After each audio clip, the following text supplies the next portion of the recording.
శుక్లాంబరధరం విష్ణుం శశివర్ణం చతుర్భుజం ప్రసన్నవదనం ధ్యాయేత్ సర్వవిఘ్నోపశాంతయేత్.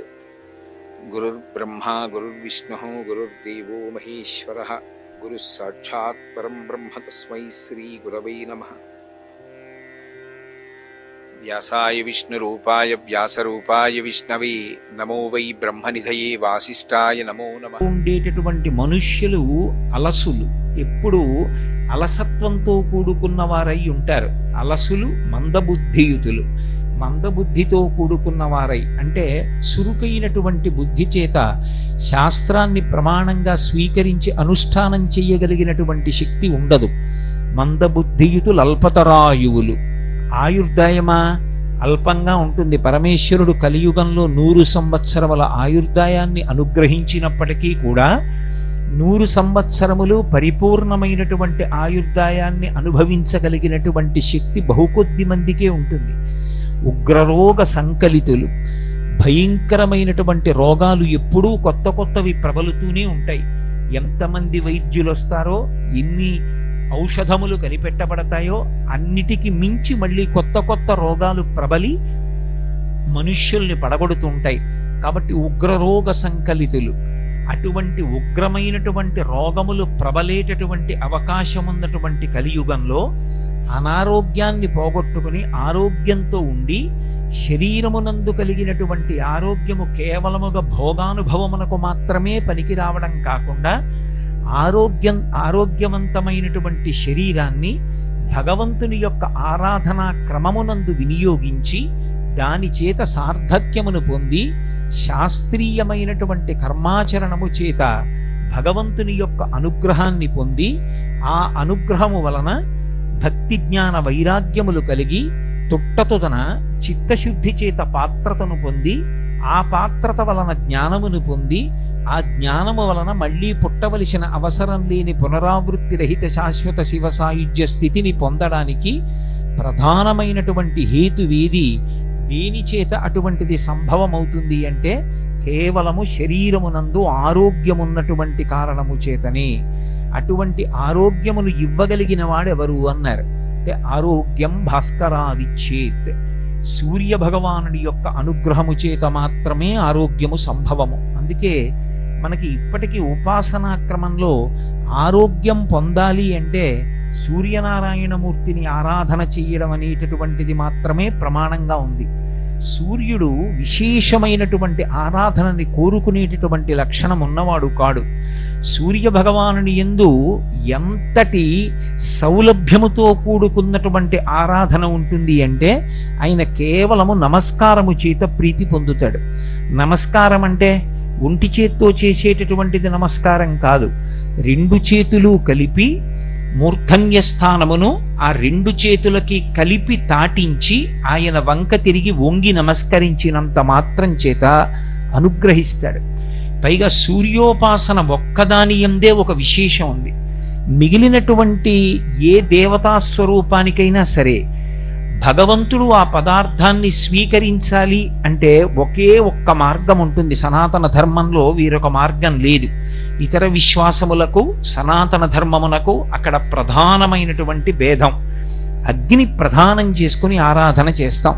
హోమ ప్రక్రియ అని యజ్ఞయాగాది క్రతువులలో హోమకుండాన్ని పెట్టి అందులో స్వాహాకారంతో దేవతని పిలిచి హవిస్సునిస్తే హవ్యవాహనుడైనటువంటి అగ్నిహోత్రుడు పట్టుకెళ్లి హవిస్సుని దేవతలకిస్తే దేవతలు తింటారు. 2వ మార్గం నివేదన. నైవేద్యం చేస్తే ఆయన కన్ను విప్పి చూస్తాడంతే తప్ప ప్రీతి పొందుతాడు. దృష్టిపాతము చేత ప్రీతిని పొందుతాడు తప్ప కేవలము నైవేద్య మంత్రం చేత ఆయన స్వీకరిస్తాడా అంటే అలా చెప్పడం చాలా కష్టం.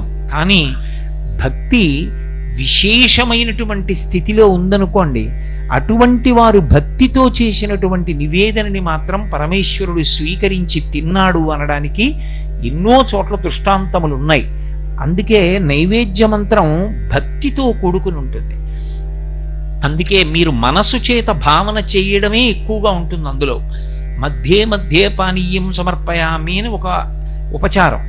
మధ్యే మధ్యే పానీయం సమర్పయామి అన్నది ఎందుకు అన్వయం అవుతుందంటే మీరు ప్రీతితో ఇచ్చినటువంటి దాన్ని ఆయన తింటున్నాడన్న భావనతో మనసు దాన్ని చూడగలిగితే, అలా అనుభవించగలిగితే, అలా అనుభవించినది నిజమైతే, అంటే నేను ఇది ఎంతవరకు మీతో ప్రస్తావన చేయవలసి ఉంటుందంటే, ఒక పాయసాన్ని తీసుకొచ్చి నేను ఒక బంగారు పాత్రలో పోసి పరదేవతకి నివేదన చేశాననుకోండి, అమ్మవారు దాన్ని తాగుతోంది అని నేను భావన చేసినప్పుడు ఆ పాత్ర కింద నుండి నాకు ఆవిడ కింది పెదివి కనపడాలి. నేను మంచినీళ్లు తాగుతున్నాను అనుకోండి, నా కింది పెదివి కనపడుతుందా కనపడదా? పై పెదవి కనపడదు, కింది పెదివి కనపడుతుంది గ్లాసు కింద నుంచి. అలా భావన చేసి ఆవిడ గుటక వేసినప్పుడు కంఠంలో కదులుతున్నటువంటి కదలికలను కూడా దర్శనం చేసి స్వతంత్రంగా త్యాగరాజస్వామి కీర్తన చేస్తారు వడ్డన గురించి. అమ్మా అమ్మ అంత తొందరగా తాగకు, వెక్కిళ్ళు వస్తాయి, ఒక్కసారి ఆగు, కాసిని మంచినీళ్ళు తాగు మధ్యలో అని మధ్యే మధ్యే పానీయం సమర్పయామి అంటే ఆవిడ పాయస పాత్ర పక్కన పెట్టి మళ్ళీ కాసిని మంచినీళ్లు తాగిందని భావన చేసి మళ్ళీ ఆవిడ పాయస పాత్ర పట్టుకుని తాగుతోందని అనుభవించగలిగిన హృదయం ఉంటే ఆమె స్వీకరించవచ్చు. అలా కొందరు పెట్టిన నైవేద్యాల్ని పరమేశ్వరుడు స్వీకరించాడు. తాడేపల్లి రాఘవనారాయణ శాస్త్రి గారు లాంటి మహాత్ములు పెట్టిన నైవేద్యాలు ఈశ్వరుడు స్వీకరించి పాయసపాత్ర మీద చెయ్యుంచింది కూడా అమ్మవారు. కాబట్టి నైవేద్యం చేత స్వయంగా భగవానుడు వచ్చి చెయ్యి వేసి స్వీకరిస్తాడు అని అందరి విషయంలోనూ నిర్ధారించడం కష్టం. అందుకే భాగవతంలో కూడా ఆయన నాకు ఏది ఇవ్వండి దానితో సంబంధం కాదు, దళమైన పుష్పమైనను ఫలమైనను సలిలమైన బాయని భక్తిన్ కొలచిన జనులర్పించిన ఎలమిన్ రుచిరాన్నముగా ఎనుభుజింతున్నంటాడు. కొలచిన జనులర్పించిన పరమభక్తితో ఇచ్చిన వాళ్ళు ఎవరైనా ఉంటే నేను తింటాను. గీతలో కూడా అదే అంటాడు, పత్రం పుష్పం ఫలం తోయం యోమే భక్త్యా ప్రయచ్చతి. అంత భక్తితో ఇచ్చావా తింటాను, అంత భక్తితో ఇచ్చినది కాదా ఆయన దాన్ని స్వీకరిస్తాడని నమ్మకం ఉండదు. ఒక్క సూర్య భగవానుడి విషయంలో మాత్రం ఒక విశేషం. ఏమిటా విశేషం అంటే, మా గురువు గారు తరచుగా చెప్తూ ఉంటారు దాన్ని. భగవంతుడికి బాలభాస్కరుడి యొక్క కిరణములు పడుతున్నప్పుడు మీరు పాయసాన్నం వండి ఆయన ఎదురుగుండా పెట్టి ఆయనకి నైవేద్యం పెట్టారనుకోండి, ఆయన కిరణ స్పర్శ, కిరణములంటే కరములు, కరములంటే చేతులు అని అర్థం, ఆయన కిరణములు ప్రసారమవుతాయి. ఆయన కిరణములు ప్రసారమై పాయస పాత్రలోని పాయసాన్ని స్పృశిస్తాయి. చాలా ఇబ్బంది కలిగినటువంటి రోజుల్లో మా గురువుగారు పాయసాన్నాన్ని అలా నివేదన చేసి ఇచ్చి ఇబ్బందులు తగ్గించినటువంటి సందర్భాలున్నాయి. ఆయన కిరణములు ప్రత్యక్షంగా ఆయన చేతులు వెళ్ళి పాయసం మీద పడతాయి. మిగిలినటువంటి సమయాల్లో అలా పడడాన్ని గమనించగలరా అంటే అది భావము యొక్క పరిపుష్టత చేత ఉంటుంది. సూర్యకిరణముల యొక్క స్పర్శ మీరేం పెద్ద కష్టపడిపోయి కళ్ళు మూసుకుని చూడక్కర్లేదు, మీకు ఎదురుగుండా భగవానుడు దర్శనం అవుతూ ఉంటాడు. మిగిలిన చోట్ల భావనామాత్ర సంతుష్టాయై నమః, మీకు భావన ఉండాలి. సూర్యుని యందు ప్రత్యక్షంగా కనపడుతూ ఉంటాడు. అసవ్యోసతి నీలగ్రీవో విలోహిత ఉతైనం గోపా అదృశన్ను దృశన్ను దహార్య అంటుంది యజుర్వేదం. ప్రాతకాలమునందు ఉండేటటువంటి సంధ్యాకాలంలో అరుణారుణ కాంతులతో ఆకాశంలో ఎవరికి కనపడతాడు అంటే ప్రజ్ఞాపాతవములు, పాండితీ ప్రకర్ష, పరమభక్తి ఉన్న వాళ్ళకి కాదు, కేవలముగా ఏమీ తెలియకపోయినటువంటి గోపకాంతలు తమ తల మీద నీటి కడవ పెట్టుకుని పొద్దున్నే తలకడిగితే మొలకడగడం చేతకాక, మొలకడిగితే తలకడగడం చేతకాక, స్నానం కూడా చెయ్యకుండా చెరువులోని నీళ్లు కుండలో పట్టి తల మీద పెట్టుకుని నడిచి వెళ్ళిపోయేటటువంటి అమాయకులైనటువంటి కాంతలు కూడా ఆ సమయంలో భగవానుణ్ణి దర్శనం చెయ్యవచ్చు. అంత తేలికగా మాంసనేత్రానికి దొరికే ఏకైక భగవత్ స్వరూపం భాస్కర స్వరూపం ఒక్కటే. పైగా అది ఒక దేవతా స్వరూపం కాదు, అది పరబ్రహ్మస్వరూపం. పరబ్రహ్మస్వరూపమైన కారణం చేత ఆయనే సృష్టికర్త, ఆయనే స్థితికర్త, ఆయనే ప్రళయకర్త. అందుకే ఆదిత్య హృదయంలో వాల్మీకి మహర్షి ఆయనని నమక చమకాలు కూడా మధ్యలో పెట్టి స్తోత్రం చేశారు. సరే, 4 రోజుల ఉపన్యాసాల్లో ఎక్కడో నేను ఆదిత్య హృదయం గురించి ప్రస్తావన చేస్తాను. కాబట్టి తన కరస్పర్శ చేత కిరణస్పర్శ చేత మీరు ఇచ్చినటువంటి నివేదనని ఆయన ముట్టుకుంటాడు. ఆ ముట్టుకున్న ప్రసాదం ఏదుందో ఆ ప్రసాదాన్ని స్వీకరించడం అనుగ్రహానికి కారణమవుతుంది. అందుకే ప్రదక్షిణం చేసి నమస్కారం చేసినప్పుడు వెంటనే ఫలితాన్ని ఇచ్చేటటువంటి దేవతా స్వరూపములుగా చెప్పబడేటటువంటివి రెండున్నాయి. ఒకటి హనుమ. ఆ హనుమ సూర్యనారాయణమూర్తి యొక్క శిష్యులు. రెండవ వారు సూర్యుడు. కానీ సూర్యుడికి ప్రదక్షిణ ఎలా చేస్తాం అంటే సూర్య దేవాలయం అందుకొచ్చింది. సూర్య దేవాలయం ప్రధానంగా దేనికి అంటే ప్రదక్షిణం చేయడం కోసం.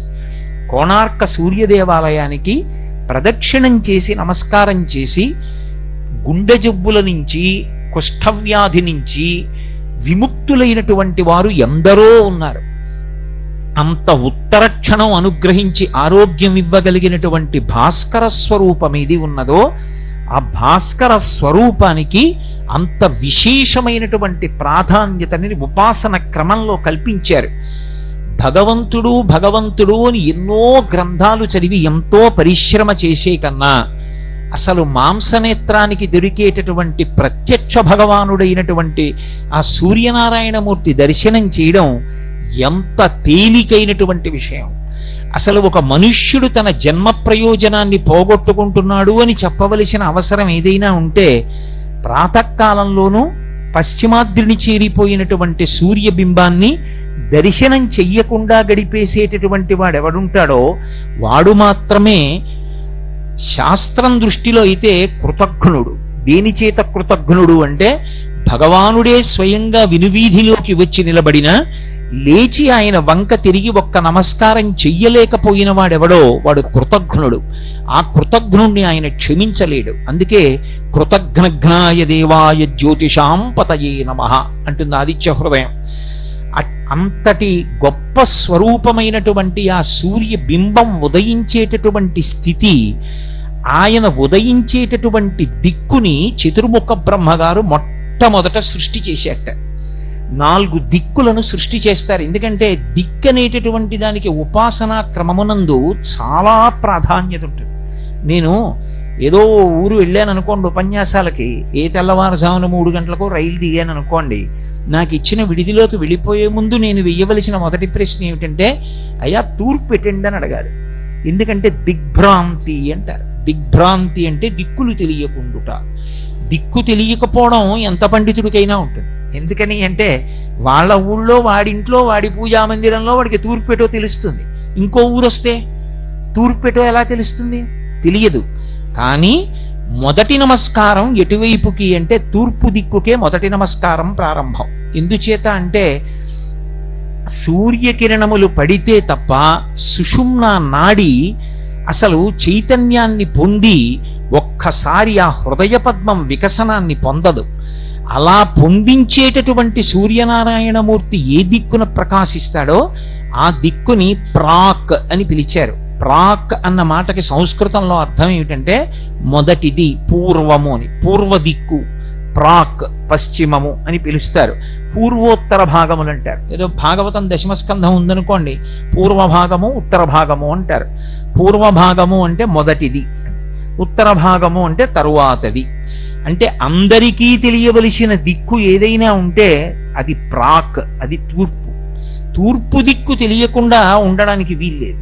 తూర్పు దిక్కు తెలిసి తీరాలి. ఎందుకంటే అసలు జీవితానికి వికసనం ఎక్కడి నుంచి మొదలవుతుంది అంటే ఆ తూర్పు దిక్కు నుంచి మొదలవుతుంది. అందుకే చతుర్ముఖ బ్రహ్మగారు కూడా సృష్టి ప్రారంభం చేసినప్పుడు మొట్టమొదట దిక్కు ఏది సృష్టి చేశాడో దానికి తూర్పు దిక్కు ప్రాక్ అని పేరు. ప్రాక్ను ఆయన ఎలా నిర్ణయం చేశాడు అంటే ఇక్కడ సూర్యోదయం అవ్వాలి అని నిర్ణయం చేశాడు. ఇక్కడ సూర్యోదయం అవుతుంది, ఇక్కడ నుంచి కిరణములు పడడం ప్రారంభమవుతాయి అని ఏ పర్వత శిఖరం మీద సూర్య భగవానుని యొక్క ఉదయము ప్రారంభమవుతుందో నిర్ణయం చేసి అక్కడ వరకు మాత్రమే మనుష్యులు గొప్ప యోగ సంబంధమైనటువంటి శక్తి కలిగినటువంటి వారు వెళ్ళగలిగినటువంటి ప్రాంతాలుగా నిర్ణయం చేశాడు. ఇక సూర్యుడు ఎక్కడ ప్రకాశం ప్రారంభమవుతుందో అది దాటి వెళ్ళడానికి మనుష్య ఉపాధికి శక్తి ఉండదు. అక్కడ వరకు మాత్రం మనుష్యుడు వెడతాడు. మనుష్యుడికి యోగశక్తే కాదు, శరీర బలాన్ని బట్టి కూడా అక్కడ వరకు వెళ్ళగలరు అని రామాయణం నిర్ధారణ చేసింది. కిష్కింధకాండలో శ్రీరామాయణంలో ఆ దిక్కుకు ఎలా వెళ్ళాలి అన్నది చెప్తాడు సుగ్రీవుడు. సూర్యోదయం ఎక్కడవుతోందో చెప్తాడు. చెప్తున్నప్పుడు కిష్కింధలో బయలుదేరితే ఆ వానరుణ్ణి పిలిచి ఆయనతో అంటాడు, నువ్వు 1,00,000 మంది వానరులతో కలిసి బయలుదేరవలసి ఉంటుంది. తూర్పు దిక్కున సూర్యుడు ఎక్కడ ఉదయిస్తాడో అక్కడ వరకు మాత్రమే మనుష్య శరీరములు కాని ఇతర శరీరములు కాని వెడతాయి. దాటితే ఇక దేవతలే, ఎవరు వెళ్ళలేరు. అది ఎక్కడ ఉన్నదో ఆ శిఖరం నేను చెప్తాను చూడని ప్రారంభం చేస్తాడు. కిష్కింధ దాటిన తరువాత గంగానది, గంగానది దాటితే సరయు, సరయు దాటితే కౌశికి, కౌశికి దాటితే యమున, యమున దాటితే సరస్వతి, సరస్వతి దాటిపోతే సింధు నది. ఈ నదులన్నీ దాటి వెళ్ళిపోయిన తర్వాత యామున పర్వతం వస్తుంది. ఆ యామున పర్వతం దాటి వెళ్ళిపోయిన తరువాత మహీనది, మహీనదిని కూడా దాటి వెళ్ళిపోతే కాలమహీనది అనబడేటటువంటి ఇంకొక నది వస్తుంది. ఆ కాలమహీనదిని కూడా దాటిపోతే కురు, పాంచాల, కాశీ, మజ్జి, అల్ల, మగధ, వత్స, మచ్చ, చేది, అవంతి, గాంధార, కాంభోజ, సౌరాష్ట్ర, ఆశ్మక అనబడేటటువంటి రాజ్యాలు. ఇవన్నీ దాటి వెళ్ళిపోతే మగధ, మగధ దాటితే మందర పర్వతం.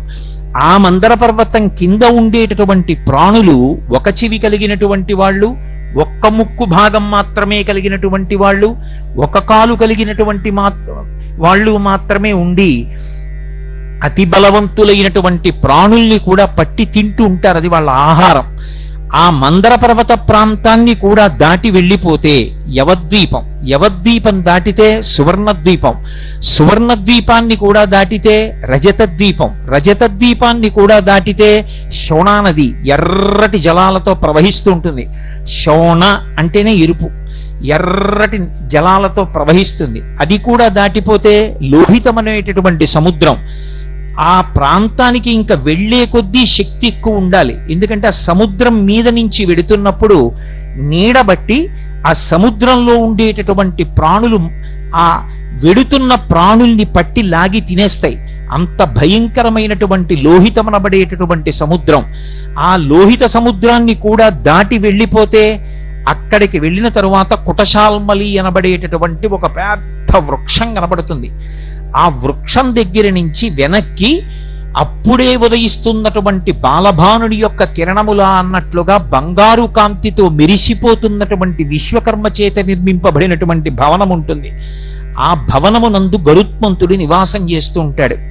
ఆ భవనాన్ని కూడా దాటి ఇంకా ముందుకు వెళ్ళిపోతే అక్కడ ఆ పాలసముద్రం ఉంటుంది. పాలసముద్రం మధ్యలో తెల్లటి వృషభమనబడేటటువంటి పర్వత శిఖరం ఉంటుంది.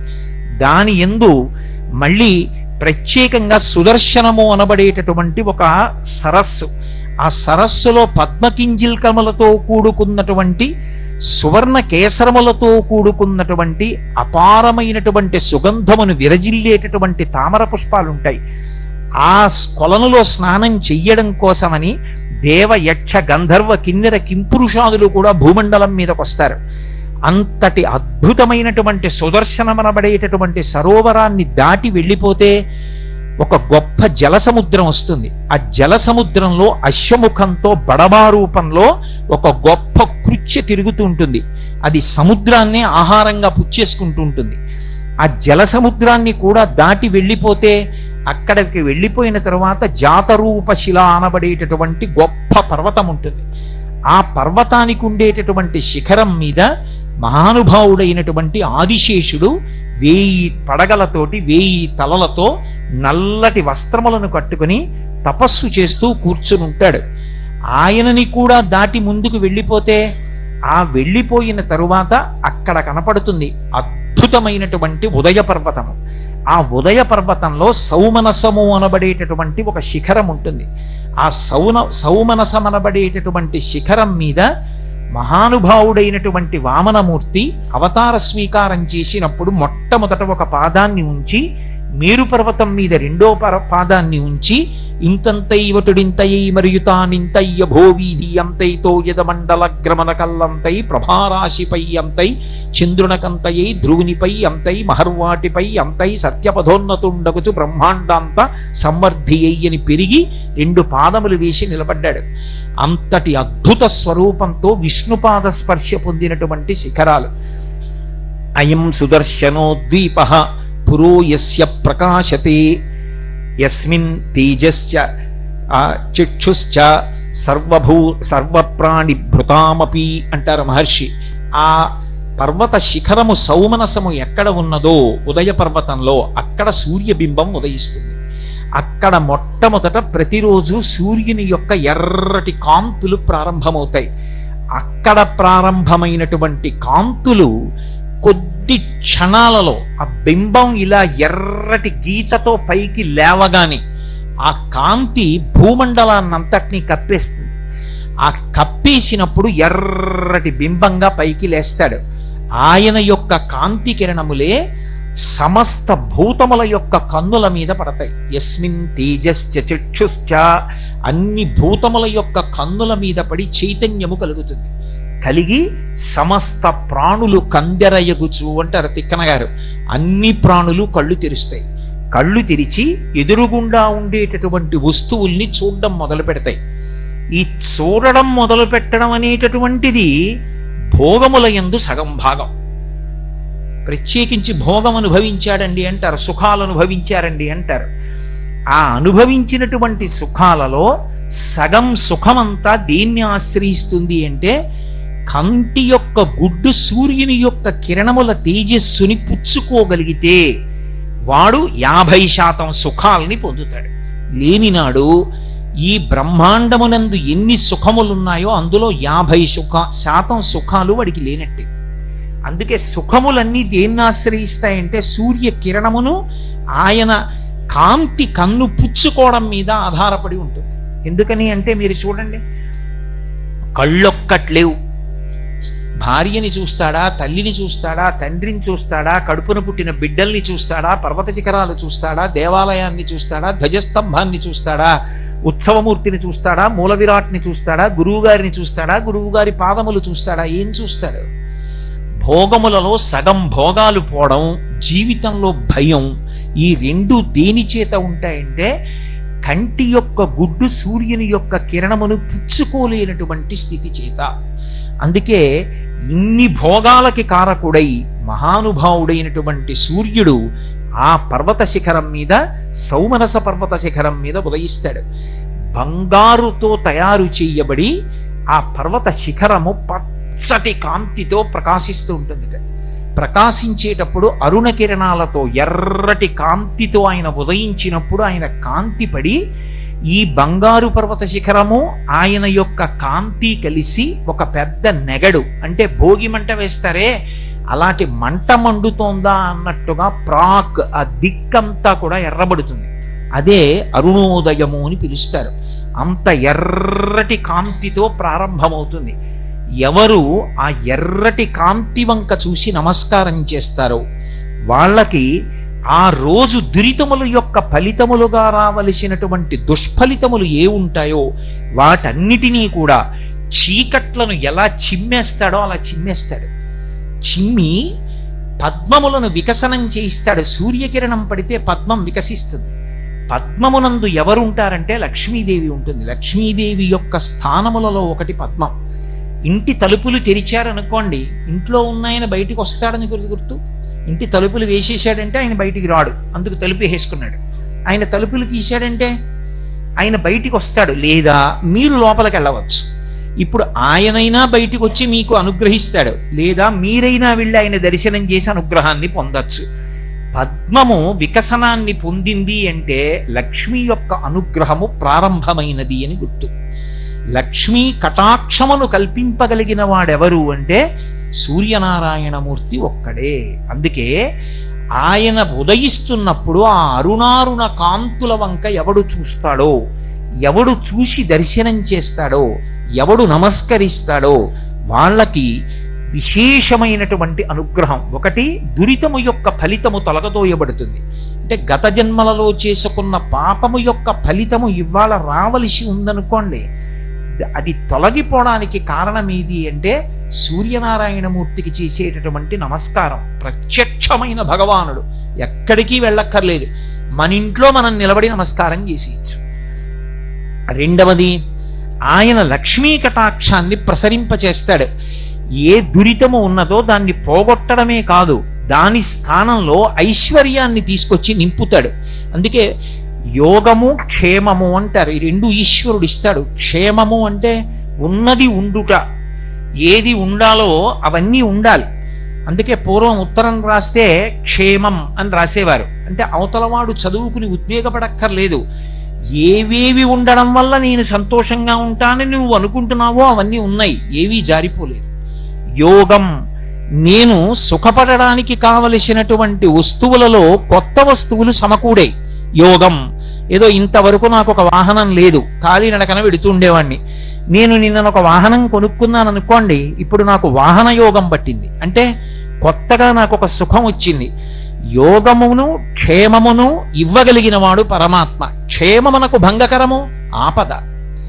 ఆపద అంటే మన బుద్ధి చేత తప్పించుకోలేనిది, ఈశ్వరుడు మాత్రమే తప్పించగలిగిన దానిని ఆపద అని పిలుస్తారు. ఆ ఆపదను తొలగించగలిగిన వాడెవరు అంటే ఆ అరుణారుణ కాంతులతో ఉన్నటువంటి సూర్యనారాయణమూర్తికి నమస్కారంతో రోజు ప్రారంభం అవ్వాలి. అందుకే త్రైవర్ణికులు అంటారు. అంటే యజ్ఞోపవీతం వేసుకునేటటువంటి అధికారం ఉన్నటువంటి వర్ణముల యందు జన్మించినటువంటి వారు కొంతమంది ఉంటారు. వాళ్ళకి సూర్యోదయ కాలమునందు, మధ్యాహ్న కాలమునందు, ప్రదోష కాలమునందు విశేషమైనటువంటి విధి ఏర్పాటు చేయబడింది. అది సూర్య సంబంధమై లోకమునకు ఉపకారము చేసేటటువంటి ప్రజ్ఞతో కూడుకుని ఉంటుంది. 4వ వర్ణము వారు సూర్యోదయ సమయంలో ఏమీ చెయ్యకుండా ఉండవచ్చు అని అనుకోకూడదు. స్కాంద పురాణంలో వ్యాస భగవానుడు సూర్యోదయ సమయంలో తప్పకుండా సూర్యనారాయణమూర్తి వైపు తిరిగి చెయ్యవలసినటువంటి స్తోత్రాన్ని మనకిచ్చాడు. అవి మేము కాకినాడ పట్టణంలో ముద్రణ చేయించి ఇస్తే ఇవాళ ఎంతో మంది ప్రతిరోజు సూర్యోదయానికి చదువుకుంటూ ఉంటారు. ఆ వ్యాస భగవానుడిచ్చిన స్తోత్రం ఏదుందో దానిని 4వ వర్ణము వారు ప్రాతకాలంలో ఆ స్తోత్రం చెయ్యాలి సూర్యానుగ్రహం కోసం. మిగిలినటువంటి ముగ్గురు సంధ్యావందనం చేస్తారు. సంధ్యావందనం ఎందుకు చెయ్యాలి అంటే సంధ్యావందనం కేవలం తన యొక్క ఉన్నతి కొరకు మాత్రమే కాదు. ఆ ముగ్గురికి యజ్ఞోపవీతం ఎందుకు వేస్తారంటే 2 కారణముల చేత వేస్తారు. ఒకటి, ఎంత కష్టం వచ్చినా చచ్చిపోకుండా బతికి లోకానికి మార్గదర్శకుడు కావాలి, ఆత్మహత్య చేసుకోకూడదు. ఇన్ని కష్టాలైనా భరించి నిలబడు, ఏదో ఒకనాటికి నువ్వు అభ్యున్నతిని పొందుతావు. ఇది నిరూపణం చేసి లోకానికి మార్గదర్శనం చెయ్యాలి, కష్టాన్ని ఓర్చుకోవడం.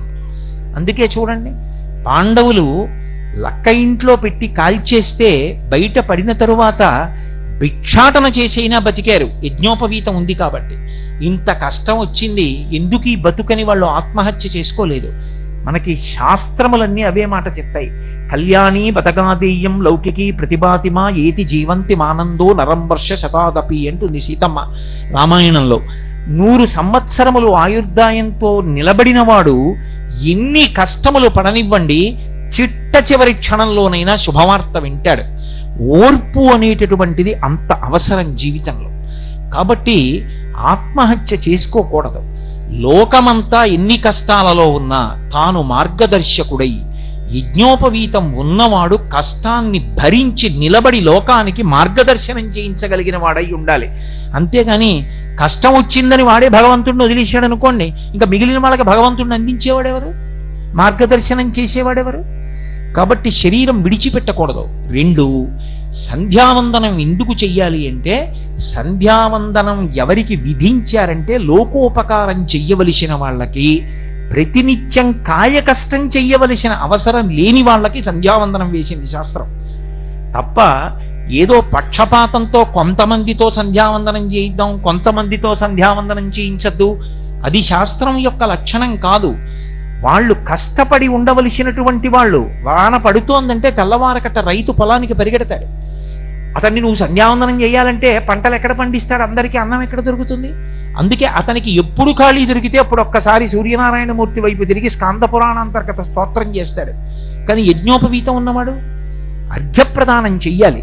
ఎందుకు అర్ఘ్యప్రదానం చేయాలి? అసలు సూర్యుడికి అర్ఘ్యం ఎందుకు అంత అవసరమైంది? అర్ఘ్యం ఇవ్వకపోతే ఏమవుతుంది?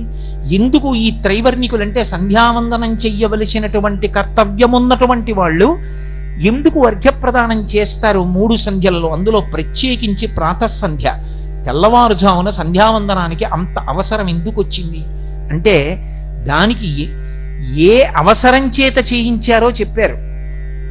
ఆయన సూర్యనారాయణమూర్తి ఉదయించేటప్పుడు ఆయన ఉదయించకుండా చేసేస్తే ఇక లోకములకు కాంతి ఉండదు. లోకములకు కాంతి లేకపోతే, సూర్యుని యొక్క గమనం లేకపోతే ఆ చీకటి వలన ధర్మము లుప్తమైపోతుంది. సూర్యుడు ఉదయిస్తున్నాడు అంటే కదా ప్రమాణంగా చేసుకుని సంధ్యావందనం, మధ్యాహ్నానికి వచ్చాడంటే కదా మళ్ళీ సంధ్యావందనం, ప్రదోషానికి వెళ్ళాము అంటే కదా మళ్ళీ సంధ్యావందనం. ఇవి లేనప్పుడు సంధ్యావందనం ఎక్కడుంటుంది? లేనప్పుడు ముందు ధర్మం లుప్తమైపోయింది. ఎందుకంటే సంధ్యాహీన అశుచి, సంధ్యావందనం చేయకపోతే అశౌచంతో ఉన్నవాడితో లెక్క, వాడు ఏ కార్యానికి పనికిరాడు. అందుకే ఆ రాక్షసులు ఏం చేస్తారంటే అసలు సూర్యోదయం జరగకూడదు అని చూస్తారు. అలా చూసేటటువంటి రాక్షసులకు మందేహులు అని పేరు.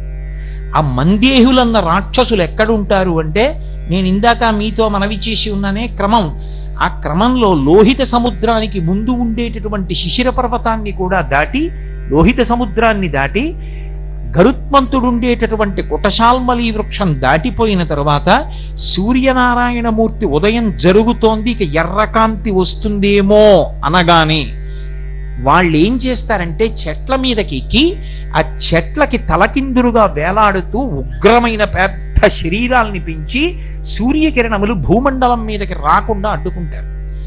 అడ్డుకున్నప్పుడు ఏం జరుగుతుంది అంటే వాళ్ళు ప్రతిరోజు కూడా తే పతంతి జలే నిత్యం సూర్యస్యోదయనం ప్రతి. ఏ కారణం చేత అంటే అభితప్తాః స్మ సూర్యేణ లంబంతే స్మ పునః పునః నిహతా బ్రహ్మతేజోభిః అహన్యా హనిరాక్షసాః అని. వాళ్ళు అలా చెట్లకి తలకిందులుగా వేలాడుతూ సూర్యబింబానికి అడ్డొచ్చి ఇక సూర్యుని యొక్క కిరణములు పడకుండా ఆపేటటువంటి సమయంలో సూర్యుడు ఉగ్రమైన స్వరూపాన్ని పొందుతాడు. ఒకసారి నా కర్తవ్యతానిష్టకి, నా కారుణ్యానికి ఎదురొస్తున్నారు, మీరు నన్ను ఉదయించకుండా అడ్డుకుంటున్నారని చూస్తాడు.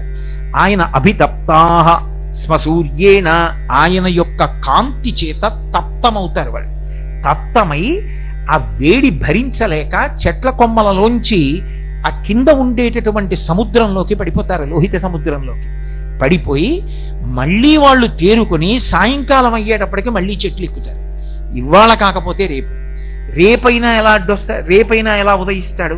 లోకానికి ధర్మనాశనం చేస్తాం అని రాక్షసులు ప్రారంభమవుతారు. అందుకే అక్కడ కానీ ఇక్కడ కానీ ఎక్కడ కానీ ముందు పాడు చెయ్యాలని చూసేది రాక్షసులే. కాబట్టి ఉత్తిష్టంతో భూత పిశాచాః ఏతే భూమి భారకాః ఏతేషామ అవిరోధేన బ్రహ్మకర్మ సమారభే. నాకు మీకు ఏమీ విరోధం లేదు, మేము బ్రహ్మకర్మ చేద్దాం అనుకుంటున్నాం, మీకు ఇష్టం ఉండదు, తప్పుకోండి అని నీళ్లు చల్లుతారు. అలాగే నిహతా బ్రహ్మతేజోభిః, స్నానం చేసి వచ్చి ఎవరికి గాయత్రి మంత్రం ఉపదేశం చెయ్యబడిందో, ఎవడు సంధ్యావందనం చెయ్యాలని శాస్త్రం విధించిందో వాడు సంధ్యావందనానికి కూర్చుని అర్ఘ్యాన్ని విడిచిపెడుతున్నప్పుడు, అందుకే అర్ఘ్యప్రదానము బ్రహ్మాస్త్రమే అంది శాస్త్రం. బ్రహ్మాస్త్ర ప్రయోగంతో సమానం ఏది అంటే అర్ఘ్యాన్ని విడిచిపెట్టడమే. ఇంట్లో నియమంగా సంధ్యావందనం చేసి సూర్యమండలం వైపుకి చూస్తూ అంత భక్తితో అర్ఘ్యం ఇచ్చేటటువంటి వాడు ఇంట్లో ఉన్నాడనుకోండి, అటువంటి వాడొక్కడు ఇంట తిరిగిన కారణం చేత ఎటువంటి ఉగ్రభూతమో కూడా ఇంట్లో ప్రవేశించడానికి వీల్లేదు. కాబట్టి ఆ నిహతా బ్రహ్మతేజోభిః వాళ్ళు అర్ఘ్యప్రదానం చేసి పళ్ళెంలో నీళ్లు విడిచిపెట్టగానే సూర్యమండలం వైపుకి తిరిగి, అది కేవలం నీటిలో ఉన్న శక్తి కాదు, వాళ్ళు చేసినటువంటి గాయత్రి మంత్రంతో కలిపి విడిచిపెట్టినటువంటి ఆ అర్ఘ్యజలములు, ఆ మంత్రశక్తి 24 బీజాక్షరములు 24 ఋషులతో 24 దేవతలతో ఉంటాయి. అవి ఆ మంత్రాన్ని స్వరంతో చదివి అర్ఘ్యప్రదానం చెయ్యగానే ఈ మంత్రముల యొక్క ప్రకంపనలు అక్కడ వరకు వెళ్ళి వాళ్ళని నిహితా బ్రహ్మ తేజోభిహి ఒక్క దెబ్బ కొట్టయితే కొట్టేటప్పటిక ఆ మందేహులన్న రాక్షసులు వెనక నుంచి వచ్చినటువంటి ఈ బ్రహ్మ తేజస్సుతో మంత్రాన్ని స్వరంతో చదువుతూ విడిచిపెట్టినప్పుడు అర్ఘ్యజలములు విడిచిపెట్టిన సందర్భంలో వచ్చినటువంటి మంత్ర సంబంధమైన స్వర ప్రకంపనల చేత, రెండు ముందు వైపు నుంచి వచ్చినటువంటి సూర్య కిరణముల చేత అభితప్తమై వాళ్ళు పట్టు విడిచిపెట్టి సముద్రంలో పడిపోతారు. అందుకే లోకోపకారము చేయుట కొరకు సంధ్యావందనము. అసలు అది చెయ్యలేదనుకోండి త్యాగబుద్ధి అలవడదు. త్యాగేనైకే అమృతత్వమానసు. కేవలం అలంకారప్రాయంగా యజ్ఞోపవీతం వేసుకోమని చెప్పలేదు శాస్త్రం. వేసుకున్నావు అంటే ఎక్కడది యజ్ఞోపవీతం అని అడిగారు. ఎక్కడది, ఇది ఎవరు తయారు చేశారు, అసలు అలా వేసుకోమని ఎవరు చెప్పారు అని అడిగారు. అడిగితే యజ్ఞోపవీతం పరమం పవిత్రం ప్రజాపతేర్యత్ సహజం పురస్తాత్. ఇది ఒకరు తయారు చెయ్యలేదు. ప్రజాపతి మొట్టమొదట, ప్రజాపతి అంటే పరమేశ్వరుడు, భగవానుడు ఎప్పటివాడు, సనాతనుడు, ఇప్పటివాడని చెప్పడం కుదరదు. ఇప్పటివాడు అని చెప్పడం కుదరనటువంటి పరమ సనాతనుడైనటువంటి పరబ్రహ్మమునకు తనంత తాను సహజముగా యజ్ఞోపవీతం ఉన్నది. అది ఎవరు సృజించారు అంటే ఈశ్వరుడు ఎంతటి సనాతనుడో యజ్ఞోపవీతం అంతటి సనాతనము. అంత గొప్పదైన యజ్ఞోపవీతాన్ని వేసుకోవడానికి అధికారం తండ్రి కల్పించి ఉపనయనం చేస్తే ఆ యజ్ఞోపవీతం విడిచిపెట్టి తిరిగిన వాడి కన్నా నీచుడు లోకంలో ఇంకొకడు. కాబట్టి సూర్యోదయం అనేటటువంటి దాని వెనక అంత విశేషం నడుస్తుంది. ఎందుకు సూర్యోదయానికి అంత గొప్పతనం ఇచ్చారంటే బ్రహ్మగారు చెప్పుకున్నాడు స్వయంగా, ఆయన మీదనే జగత్తంతా ఆధారపడింది. అందుకని ఆయన ముందు ఎటు ఉదయించాలో నేను నిర్ణయం చేశాను. ఆయన ఎటు ఉదయించాలో నిర్ణయం చేసి ఇది ఆయన దిక్కని చెప్పాను కాబట్టి ఇది ప్రాక్ అని సంతోషపడిపోయాడు. అంటే బ్రహ్మగారంతటి వాడు సృష్టి దిక్కులను సృజించినప్పుడు సూర్యుడు ఎక్కడ ఉదయించాలో నిర్ణయం చేసి దానిని ప్రాక్ అని పిలిచాడు. అంటే తూర్పు దిక్కుకి ఎంత గొప్పతనం ఉందో చూడండి. అందుకే ఏ పని చెయ్యండి తూర్పుకి తిరిగి నమస్కారం చేస్తారు. అందుకే సుందరకాండలో కూడా ఆయన దక్షిణ దిక్కుగా వెళ్ళవలసి వచ్చిన హనుమ అంజలిం పంపుకం కుర్వన్ పవనాయ ఆత్మయోనయే తదోహి వృతే గంతుం అని ఆయన తూర్పు దిక్కుకి తిరిగి నమస్కారం చేస్తాడు, దక్షిణ దిక్కుకి వెళ్ళవలసి ఉండి కూడా. అంటే తూర్పు దిక్కుకి నమస్కారం చేయడం ఎందుకు అంటే భగవానుని యొక్క ప్రత్యక్ష స్వరూపం కన్నుల ముందు కదలాడేటటువంటి దిక్కు తూర్పు దిక్కుయే. ఆయన బయలుదేరుతున్నప్పుడు ఒక విశేషం జరుగుతుంది. ఇది చెప్పినవాడు ఎవరో సామాన్యుడు అనుకోకండి. ఇప్పుడు నేను చెప్తున్న విషయాన్ని చెప్తున్నవాడు మయూరభట్టు అని ఒక మహాకవి. ఆయనకు ఒకప్పుడు కుష్ఠవ్యాధి వచ్చింది. వచ్చి వేళ్ళు ఊడి కింద పడిపోతున్నాయి. కింద పడిపోతుంటే ఆయన కోణార్క వెళ్ళి కోణార్కలో ఉన్నటువంటి సూర్య దేవాలయానికి ప్రదక్షిణాలు చేశాడు. ప్రదక్షిణం చేసి రోజు సూర్య భగవానుడి వంక తిరిగి స్తోత్రం చేశాడు. అప్పుడు ఆయనను అనుగ్రహించి సూర్య భగవానుడు ఆయనకు వచ్చిన కుష్ఠవ్యాధి పోగొట్టాడు. పోగొట్టినప్పుడు అరుణారుణ కాంతులతో వస్తున్నటువంటి ఆ సూర్య రథాన్ని చూస్తే, అందుకే సూర్యుడికి ఎంత గొప్పో సూర్య రథానికి అంత గొప్ప ఉంది. సూర్య రథాన్ని స్మరించినా, సూర్య రథాన్ని భావన చేసినా, ఆయన వస్తున్నటువంటి వేళ రథం వంక చూసినా కూడా అంతటి అభ్యున్నతి కలుగుతుంది. దాన్ని నేను చెప్పట్లేదు, మయూరభట్టు చెప్పాడు మహానుభావుడు. ఎందుచేత అంటే మీరు చూడండి, లోకంలో శివరథం అండి అని కట్టి పూజ చేయరు, విష్ణురథం అండి అని కట్టి ఇళ్లలో ఎవరు పూజ చేయరు. సూర్యరథం అండి అని మాత్రం కట్టి పూజ చేస్తారు. ఎప్పుడు మాఘమాసం వస్తే ప్రత్యేకంగా ఆదివారాల్లోనూ రథసప్తమి నాడు ప్రకృతి చేత ఆ సమయంలో ఏది ఇవ్వబడుతుందో దానితో కడతారు. ఆ సమయంలో చిక్కుడుకాయలు ఎక్కువ వస్తాయి. చిక్కుడుకాయలకి వెదురు పుల్లలు గుచ్చి సూర్యరథం కట్టామని సూర్యరథం పెట్టి చిక్కుడాకు వేసి అందులో పాయసాన్నం పెట్టి ఆయనకి నైవేద్యం పెడతారు. ఎందుకు సూర్యరథం ఒక్కటే కడతారో తెలుసా? లోకంలో సూర్యరథాన్ని మీరు 4 చిక్కుడుకాయలకి 4 పుల్లలు గుచ్చి అక్కడ పెట్టి చూసినా సరే. మాఘమాసం ఎందుకు అంటే సూర్యబింబం ఆవిర్భవించినటువంటి మాసం అది. అందుకని ఆ మాసంలో పట్టు ఎక్కువ. అటువంటి మాఘమాసంలో ఆయనకి రథం కట్టడం ఎందుకు అంటే ఆయన రథం తిరుగుతున్నప్పుడు ఒక చమత్కారం జరుగుతుందిట. మండలాకృతిలో గుర్రాలు తిరిగినట్టు తిరుగుతాడు. ఆ తిరుగుతుంటే ఆయన ప్రాంగుఖం ఇంద్రుడి వంక చూస్తాట. మొదట తూర్పు దిక్కుకి తిరిగి చూసేటప్పటికి ఆయనకి గౌతమ మహర్షి శాపం ఉంది. ఒళ్ళంతా ఆయనకి నేత్రములుగా కళ్ళలా కనపడతాయి. అవి ఇతరులు చూసినప్పుడు పద్మాల మాల వేసుకున్నట్లు పద్మాలలా ఉంటాయిట. సూర్యుడు తూర్పు దిక్కుకి తిరగగానే ఆ కిరణములు ఇంద్రుడి మీద పడితే ఆ ఇంద్రుడి ఒళ్ళంతా పద్మాల మాలలు విచ్చుకున్నట్టుగా కనపడి 2 చేతులెత్తి నమస్కరిస్తాట. ఆయన తూర్పు దిక్కును వస్తున్నప్పుడు ఆ అరుణకాంతులలో ఇంద్రుడు సంతోషించినటువంటి ఆ కాలమునందు రథదర్శనం వంక తిరిగితే ఒక్కసారి దర్శనం చేస్తే ఇంద్రప్రసాదాత్ రాజ్యాభివర్ధనమశ్నుతే అంటే ఏ అధికారమునందున్నారో ఆ అధికారము నిలబడుతుంది. రాజ్యాభివర్ధనమశ్నుతే ఏ పదవిలో ఉన్నావో అందులో వృద్ధిలోకి వస్తావు. 2 ఆయన అక్కడి నుంచి ఆగ్నేయం వైపుకి తిరుగుతాడు. ఆగ్నేయం వంక తిరగగానే అగ్ని గొప్ప బ్రాహ్మణుడు ఆయన. అందుకే లింగపురాణంలో వ్యాస భగవానుడు అంటాడు, హవ్యం వహతి దేవానాం కవ్యం కవ్యాసినామపి పాకంచ కురుతే వగ్నిః శంకరస్య ఇవ శాసనాత్ అంటాడు. ఆయన గొప్ప లోకోపకారి. ఆయన పితృదేవతలకి కవ్యం పట్టికెడతాడు, దేవతలకి హవ్యం పట్టికెడతాడు.